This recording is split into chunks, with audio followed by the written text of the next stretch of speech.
Hey, what's up there, YouTube bitches? That's just a little shout out to Gwar1981, the way he loves to start his videos. So in honor and respect to Gwar, I'm pulling on that one. And hello to everybody else out there. And today's video is going to be on a Kimber Pro BP Ten.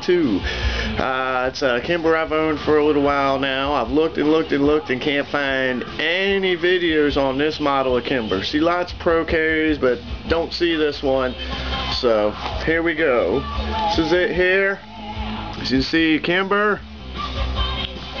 If you look over here, Pro BP Ten 2, 4-inch parkerized polymer. There we go. Stainless. She's pretty sweet. See, nice fat handle there for that double stack 10-round magazine, which is this bad boy here. Fully loaded.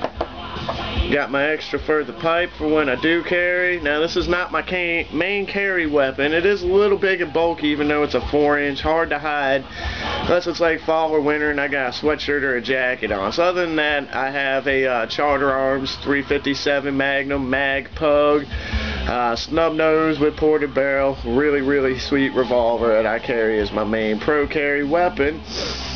But let's see, go through this bad boy here. She got the hammer, she's got the nice trigger. So you can see slightly adjustable sights. Now if you look at the sights, you know they are adjustable. They're a little dark, the grooves, but I can actually line them up pretty quick, pretty easily, although I prefer a triple dyed tritium night sight, something like that. Something I may upgrade in the future. Yeah, she's a sweet gun. One thing I like about this versus some of the other guns, a friend of mine has a gun that's got a little bit of a hump right here, and so my thumb ends up underneath of it like that, where I like my thumb straight out, pointed right down the barrel, pointed right at my target at all times, just the same as my index finger is when it's not on the trigger. Pretty easy.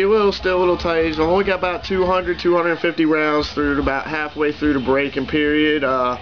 Normally I'd have been long and done with the braking period by now, but you know, money's tight these days, man. Y'all, I ain't gotta tell y'all that. Y'all know what the hell's going on, man. But this is it right here, Pro BP Ten 2. I don't even know if they make them anymore. Very sweet, very accurate.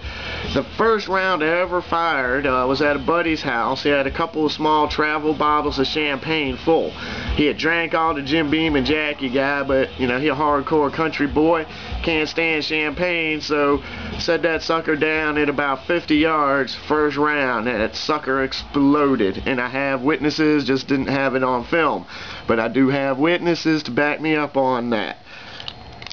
But yeah, an extremely nice pistol. You can't go wrong with Kimber. I know a lot of people like their Smith & Wesson 1911s.